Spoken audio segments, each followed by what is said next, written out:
Student, मैं वाडी सिंह। स्वागत है आप लोगों का आपके YouTube channel RDS coaching classes में। आज के इस वीडियो में हम क्वेश्चन नंबर 12 और 13 को सॉल्व करेंगे। इसके पहले वाले वीडियो में हमने 1 से लेकर 11 तक के क्वेश्चन को सॉल्व किया है और सभी एग्जाम्पल भी सॉल्व कराए हैं और थ्योरम का प्रूफ भी कराया है। अगर आप लोगों ने उन वीडियो को नहीं देखा है तो उनको देख लेना। तो आइए देखते हैं क्वेश्चन नंबर 12। एक त्रिभुज ABC की भुजाएं AB और CD तथा माध्यिका AD। ये अपना त्रिभुज ABC है, इसमें AB और BC और माध्यिका AD, ये माध्यिका है AD, ठीक है। एक अन्य त्रिभुज PQR, ये अपना PQR है, की भुजाओं PQ, ये भुजा PQ और QR, ये भुजा QR और माध्यिका PM के समानुपाती है तो दर्शाइए ये। तो जो हमें दिया है पहले उसको लिखेंगे। दिया क्या है, क्वेश्चन को अच्छे से पढ़ो। क्वेश्चन में लिखा है इस वाले त्रिभुज की जो भुजाएं दी हुई हैं, इस वाले त्रिभुज की भुजाओं के समानुपाती है। मतलब कि AB के बटे में क्रमशः लिखा है, मतलब क्रम से लिखना है। यहाँ इसकी पहली भुजा AB लिया है तो इसकी कौन सी भुजा लेंगे, पहली PQ। तो AB बटे क्या आ जाएगा, PQ बराबर, फिर इसकी सेकेंड भुजा लेंगे BC और उसकी कौन सी स्कीम भुजा लेंगे, QR। क्या है ये, QR। अच्छे से देखो ये QR है कि नहीं, ठीक। उसके बाद त्रिभुज ABC की हम माध्यिका ले रहे हैं। क्या ले रहे हैं, माध्यिका, मतलब कि AD, और इस त्रिभुज की माध्यिका भी हम क्या लेंगे, PM। P ये अपना M है, ठीक। क्या है, PM, ठीक। ये तो क्वेश्चन में दिया हुआ है। हमें सिद्ध क्या करना है, बहुत ही आसान क्वेश्चन है, अच्छे से देखना, ठीक। सिद्ध करना है। वैसे क्वेश्चन में लिखा है दर्शाना है। क्या लिखा है, दर्शाइए। तो मतलब कि यहाँ लिखेंगे दर्शाना है। क्या लिखेंगे, दर्शाना है। तो क्या दर्शाना है कि त्रिभुज ABC समरूप है त्रिभुज PQR। ये क्यों अच्छे से बना देते हैं, ठीक। PQR। अब इसको हम हल करेंगे, ठीक। इसको हल करें हैं, इस साइड हल कर रहे हैं, हल। तो अच्छे से देखो, क्वेश्चन में जो हमें दिया है उसको हम यहाँ पर पहले लिखेंगे, ठीक। तो दिया क्या है, ये दिया है AB बटे PQ बराबर BC बटे QR बराबर AD बटे PM। यहाँ लिख देंगे दिया है, ठीक। जो चीज़ जहाँ से लाएंगे वो हमें लिखना पड़ेगा। तो अच्छे से देखो, हमें लाना क्या है, हमें त्रिभुज ABC और PQR को समरूप दिखाना है। तो अच्छे से देखो, अपने पास क्या है, AB बटे ये वाली भुजा AB बटे ये दिया हुआ है और BC बटे ये दिया हुआ है। तो इसके बीच वाला कोण अगर ये बराबर हो जाए, अगर ये बराबर हो जाता है तो दोनों त्रिभुज क्या हो जाएंगे, समरूप। साइड एंगल साइड से क्या हो जाएंगे, समरूप, ठीक है। तो यहाँ देखो, तो ये कोण कैसे बराबर हो, तो ये कोण कैसे बराबर हो, हमें देखो क्वेश्चन में AD का यूज दिया है। अगर ये वाला हम ट्रायंगल ले लें, अगर ये वाले ट्रायंगल को इस वाले ट्रायंगल के हम क्या कर दें, समरूप। तो समरूप त्रिभुज के संगत कोण क्या होते हैं, बराबर। तो ये वाला कोण इसके बराबर हो जाएगा, उससे ही क्या हो जाएगा, दोनों त्रिभुज बड़े वाले भी क्या हो जाएंगे, समरूप। तो अच्छे से देखो, इसको हम सॉल्व करेंगे तब अच्छे से समझ में आ जाएगा। तो यहाँ देखो, इन हम दोनों ट्रायंगलों को समरूप सिद्ध करेंगे। तो अच्छे से देखो, ये जो दिया है वहाँ देखो, ये AB है, ठीक। इस वाले त्रिभुज की AB बटे PQ है। यहाँ देखो BC बटे QR है और ये AD बटे PM है। हमें अच्छे से देखो, हमें BC नहीं चाहिए, BC की जगह पे क्या चाहिए, BD। क्या चाहिए, BD। और QR की जगह क्या चाहिए, QM। तो यही बात हम यहाँ पर करेंगे। तो यहाँ से देखो, AB बटे PQ बराबर BC नहीं चाहिए, तो BC की जगह पे क्या लिख देंगे, ये अच्छे से देखो, ये AD माध्यिका है तो ये अपना मध्य बिंदु होगा। इसमें भी PM क्या है, माध्यिका, तो ये क्या होगा, मध्य बिंदु। तो हमें चाहिए क्या, ये मध्य बिंदु है, हमें BD चाहिए। तो क्या हो जाएगा, BD कैसे निकालेंगे, जब 2 BC की जगह क्या लिख दें, 2 BD। क्या लिख दें, 2 BD। कैसे है अभी समझा रहे हैं। इसी प्रकार QM को हम क्या लिखेंगे, यहाँ जो QR है, QR को हम QM कैसे चेंज करेंगे, जब 2 QM करेंगे। क्या करेंगे, 2 QM। अच्छे से देखो, ये अपना आ गया है क्या, AD बटे PM। इसको देखो हम कैसे लाए हैं, तो यहाँ देखो, यहाँ पर हम समझा रहे हैं, इस साइड पे समझा दे रहे हैं। तो अच्छे से देखो, यहाँ पर BC बराबर, BC को आप क्या लिख सकते हैं, BC को लिख सकते हैं BD प्लस DC। क्या लिख सकते हैं, BD प्लस DC। तो यहाँ देखो, ये जो BD है, यहाँ देखो BD और ये DC बराबर होगा। क्यों बराबर होगा, बी डी बराबर क्या होगा डी सी। क्यों बराबर होगा? क्योंकि ये जो डी है मिड पॉइंट है। मिड पॉइंट क्यों है? क्योंकि ए डी माध्यिका है। माध्यिका सामने वाली भुजा को दो बराबर भागों में विभाजित करती है। ये हमने बेसिक कॉन्सेप्ट ऑफ ट्रायंगल नाम के वीडियो में आप लोगों को बता रखा है। तो यहाँ देखो, यहाँ पे बी डी आ गया और यहाँ पे डी सी की जगह आप क्या लिख सकते हैं? B D. ठीक, बी डी और बी डी क्या हो जाएगा? 2BD। क्या हो जाएगा? 2BD। इसीलिए हमने बी सी की जगह क्या लिखा है? 2BD। क्या लिखा है? 2BD। ये देखो, इसी प्रकार ये भी होगा। ठीक, आप लोग इसको समझ चुके होंगे। यहाँ देखो, अब ये 2 से 2 क्या हो जाएगा? कैंसिल। क्या हो जाएगा? कैंसिल। तो यहाँ देखो, यहाँ पे आ जाएगा AB बटे PQ बराबर BD बटे QM बराबर AD बटे PM। अब अच्छे से देखो, ये त्रिभुज देखो और ये त्रिभुज देखो, इसकी संगत भुजाएं समानुपाती हो गई हैं, तो ये दोनों त्रिभुज क्या हो जाएंगे? समरूप। क्या हो जाएंगे? समरूप। तो यही बात हम लिखेंगे। क्या लिख देंगे? या फिर एक बार इनको ले लेते हैं। क्या ले लेते हैं? इसको मान लेते हैं समीकरण 1। क्या मान लेते हैं? समीकरण 1। अब यहाँ लिखेंगे हम त्रिभुज ABD और त्रिभुज नहीं, ये P क्या है? ये PQM में, PQM में। तो क्या देखोगे? यहाँ लिख देंगे ये जो हमने लाए हैं यहाँ पे, तो यहाँ लिख देंगे AB बटे PQ बराबर BD बटे QM बराबर AD बटे PM। तो यहाँ लिख देंगे समीकरण 1 से, समीकरण 1 से, समीकरण 1 से। अब यहाँ अच्छे से देखो इन दोनों ट्रायंगलों के, यहाँ देखो AB बटे क्या है? PQ है। AB बटे PQ और अच्छे से देखो BD बटे QM और ये AD बटे PM आ गया। इन दोनों त्रिभुज की संगत भुजाएं क्या है? समानुपाती। संगत भुजाएं समानुपाती होने के कारण ये दोनों त्रिभुज क्या हो जाएंगे? समरूप। तो यही बात हम लिखेंगे, त्रिभुज ABD समरूप है त्रिभुज PQM के। जब ये दोनों त्रिभुज समरूप हो गए हैं तो इनके संगत कोण बराबर होंगे। क्या होंगे? संगत कोण बराबर होंगे। हमें चाहिए क्या था? कोण B बराबर चाहिए कोण Q। तो यही बात लिखेंगे, कोण B बराबर कोण Q। कोण B बराबर कोण Q। बाकी एंगल की हमें आवश्यकता नहीं है, इसलिए उनको हम नहीं लिख रहे हैं। ये आ गया अपना।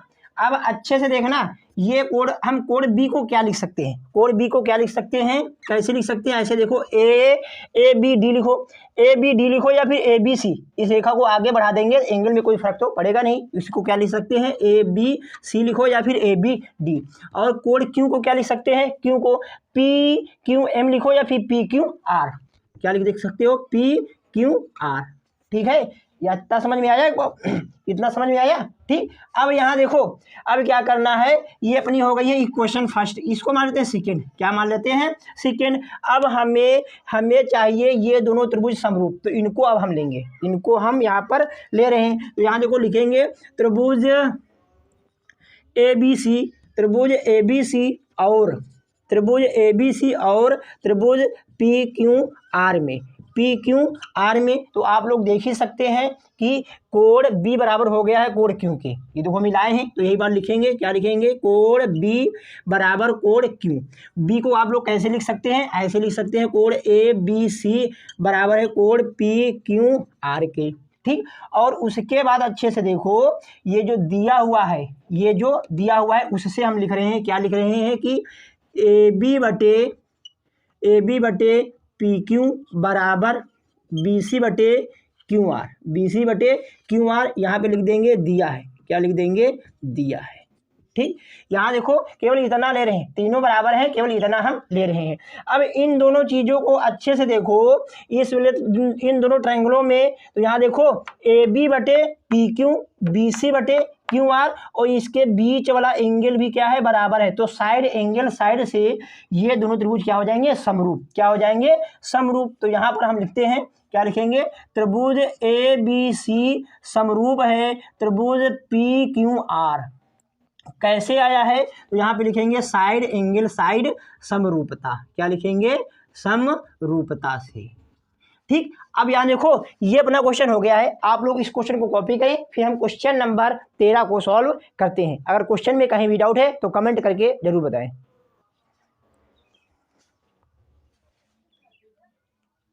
तो अब हम देखेंगे क्वेश्चन नंबर 13। तो आइए देखते हैं। एक त्रिभुज ABC की भुजा BC पर एक बिंदु D इस प्रकार स्थित है कि कोण ADC बराबर है कोण BAC। तो दर्शाइए कि CA² ये C है, ठीक है, CA² बराबर CB इंटू CD है। तो इस क्वेश्चन में फिगर नहीं दिया हुआ है, तो सबसे पहले हम फिगर ड्रॉ करेंगे। ये भी क्वेश्चन पेपर में पूछा जा सकता है। तो यहाँ पर एक हम त्रिभुज ABC बना रहे हैं। कौन सा त्रिभुज है? ABC। ऐसे हमने बना लिया एक त्रिभुज ABC, ये अपना A बिंदु है, ये B और ये C। आगे कह रहा है कि BC पर एक बिंदु D है। BC पर एक बिंदु D आप लोग कहीं भी मान सकते हैं, मान लिया हमने ये D है। इस प्रकार स्थित है कि कोण ADC मतलब कि ये वाला कोण, इसको इससे ज्वाइन करना पड़ेगा। ADC ये वाला कोण ADC बराबर है BAC के मतलब कि पूरे कोण के। ये आपस में क्या है? बराबर है। ये क्वेश्चन में दे रखा है, ठीक। उसके बाद ये हमें दर्शाना है, तो जो हमें दिया है उसको हमने लिख रखा है, और जो दर्शाना है उसको भी हमने लिख रखा है। अब हमें लाना है। तो सबसे पहले देखो ये मिलेगा कहाँ पे? तो यहाँ देखो CA² CA मतलब कि ये साइड आनी चाहिए, CA ये साइड आनी चाहिए। उसके बाद CB लिखा है, CB तो ये CB है मतलब कि ये साइड आनी चाहिए, ठीक। उसके साथ साथ CD C और D ये वाली साइड आनी चाहिए, ये वाली साइड आनी चाहिए। तो ये सब किस में मिलेंगे? AB तो लाना ही नहीं है, तो ये वाला ये भुजा जिस ट्रायंगल में आएगी उसको नहीं लेना है, छोटे वाले ट्रायंगल, ठीक। हमें ये चाहिए मतलब कि हमें BC चाहिए, मतलब कि पूरा त्रिभुज एक बार लेना पड़ेगा। उसके बाद चाहिए हमें CD मतलब कि हमें ये वाला ट्रायंगल चाहिए। हमें क्या चाहिए? ये जो छोटा वाला ट्रायंगल है, इसको अगर हम बड़े वाले ट्रायंगल के समरूप सिद्ध कर दें तो संगत भुजाएं समानुपाती होती हैं, उस वाले नियम से अपना ये आ जाएगा। तो यही हम लेंगे, यही दोनों त्रिभुज को हम समरूप सिद्ध करेंगे। पहले समझना है, उसके बाद सोल्व करना है कैसे ये आंसर आएगा। अगर आप लोग ये ट्रायंगल और पूरा ले लेंगे तो ये नहीं आ पाएगा, ठीक। तो ये यहाँ देखो हम लिखते हैं, क्या लिखेंगे? त्रिभुज ADC, क्या लिख देंगे? ADC लिखेंगे या फिर ACD और त्रिभुज क्या? ABC में। तो अच्छे से देखो इन दोनों ट्रायंगलों में ये वाला कोण बराबर है। कौन सा कोण? कोण जो A है वो किसके बराबर है? किसके बराबर है? D के। किसके बराबर है? D के। या फिर कोण D किसके बराबर है? A के। तो यही बात हम लिखेंगे, ये देखो दे रखा है, तो ये लिखेंगे कोण ADC बराबर है कोण BAC के। कोण BAC के। ये कहाँ से लाए हैं? ये तो दिया है, ये क्या है? दिया है, ठीक। उसके बाद अच्छे से देखो, उसके बाद ये जो ट्रायंगल C है ये दोनों में आएगा। कैसे आएगा आप लोग चेक कर सकते हैं। बड़े बड़े त्रिभुज में ACB और छोटे वाले ट्रायंगल में ACD। तो यही बात लिख देंगे, क्या लिख देंगे? कोण C बराबर कोण C। यहाँ पे लिख देंगे उभयनिष्ठ। क्या लिख देंगे? उभयनिष्ठ कोण। अब यहाँ देखो बड़े बड़े त्रिभुज और छोटे वाले त्रिभुज में दो कोण बराबर हो गए हैं। दो कोण क्या हो गए? बराबर। तो ये दोनों त्रिभुज क्या हो जाएंगे? समरूप। किससे हो जाएंगे? साइड एंगल समरूपता से। किससे? एंगल समरूपता से। तो पहला त्रिभुज हम ऐसे ही लिख सकते हैं। कैसे लिख दिया है? यहाँ पे क्या लिखा है? ACD। क्या लिखा है? ACD। त्रिभुज ACD समरूप होगा किसके? बड़े वाले त्रिभुज को। तो लेकिन बड़ा वाला त्रिभुज लिखना कैसे है वो मेन चीज है, ठीक। यहाँ पे जो कोण A है, यहाँ पे देखो अच्छे से, यहाँ पे ये जो D है, ये कोण D किसके बराबर होना चाहिए? A के। इस वाले साइड का D होना चाहिए, उस वाले का A। तो यहाँ D लास्ट में आया है, तो A भी यहाँ पे कहाँ आएगा? लास्ट में आएगा। उसके बाद यहाँ देखो C बराबर C है, तो C यहाँ पे बीच में है, तो यहाँ भी C कहाँ होना चाहिए? बीच में। अब एक बच गया है। कौन सा बच गया? बड़े त्रिभुज में हमने क्या लिख दिया? C लिख दिया, A लिख दिया, ये B बच गया, तो B हो गया। त्रिभुज BCA के। त्रिभुज ACD समरूप है BCA के। आप लोग अब यहाँ पे चेक भी कर सकते हैं। तो यहाँ देखो D बराबर A, ये जो D है वो A के बराबर, और C बराबर C बीच वाला बीच के बराबर, तो A बराबर D होगा ही होगा। जब ये दोनों त्रिभुज समरूप हो गए हैं, कैसे हुए हैं? यहाँ लिखना मैटर करता है। आप लोग ABC लिख देंगे तो गलत हो जाएगा, ठीक। यहाँ ABC लिखेंगे तो इस बार भी सही करना पड़ेगा, इसलिए लिखना मैटर। हमने क्वेश्चन नंबर 1 को आप लोगों को ट्रायंगल को समरूप कैसे लिखते हैं उसमें अच्छे से बता रखा है। यहाँ लिखेंगे हम साइड में एंगल समरूपता। एंगल एंगल समरूपता से ये दोनों त्रिभुज क्या हो गए हैं, समरूप। हमने बताया है कि समरूप त्रिभुज की संगत भुजाएं क्या होती हैं, समानुपाती। तो समानुपाती करेंगे तो हमें सबसे पहले देखो हमें आंसर क्या लाना है। हमें आंसर में सी ए चाहिए, मतलब कि AC चाहिए। तो सी ए ये देखो है, शुरुआत की 2 भुजाएं लेंगे तो उस पार की शुरुआत की 2 भुजाएं लेंगे। तो यहाँ लिख देंगे AC लिखो या फिर CA। तो CA बटे बटे क्या आएगा, BC। यहाँ देखो BC लिखा है या फिर CB, क्या लिखा है, CB, तो CB लिखेंगे। तो क्या है ये AC बटे क्या, CB, ठीक, बराबर। और एक कौन सी भुजा चाहिए, हमें CA हो गया है और ये BC हो गया है, CD चाहिए। तो CD देखो लास्ट में है, लास्ट की 2 साइड लेंगे तो यहाँ भी लास्ट की 2 साइड लेंगे। तो ये आ गया CB, क्या आ गया, CB। CB बटे क्या हो जाएगा, CA। CB बटे क्या हो जाएगा, CA। तो यहाँ क्या लिख देंगे, समरूप समरूप त्रिभुज त्रिभुज की संगत भुजाएं, संगत भुजाएं, संगत भुजाएं क्या होती हैं, समानुपाती। वो आप लोगों को पता ही होगा, इतना लिख देंगे तो काम चल जाएगा, ठीक। संगत भुजाएं हैं इसलिए समानुपाती हैं। अब देखो आंसर तो हमें चाहिए CA का होल स्क्वायर, इसको हम क्रॉस मल्टीप्लाई करा देंगे, CA इंटू CA बराबर यहाँ पे कितना आ जाएगा, यहाँ पे आ जाएगा CB इंटू CD, CA हो जाएगा CA का होल स्क्वायर, तो CA स्क्वायर हो गया, CB इंटू CD। यही तो हमें लाना था, यही तो हमें लाना था। ये अपना क्वेश्चन हो गया है। आप लोग इस क्वेश्चन को कॉपी करें। अगर क्वेश्चन में कहीं भी डाउट है तो प्लीज़ कमेंट करके जरूर बताएं, हम आप लोगों के कमेंट का रिप्लाई जरूर देंगे। और हाँ, अगर आप लोगों को ये वीडियो अच्छी लगी है तो प्लीज़ हमारे चैनल को सब्सक्राइब कीजिए और इस वीडियो को ज़्यादा से ज़्यादा लोगों तक शेयर भी कीजिए।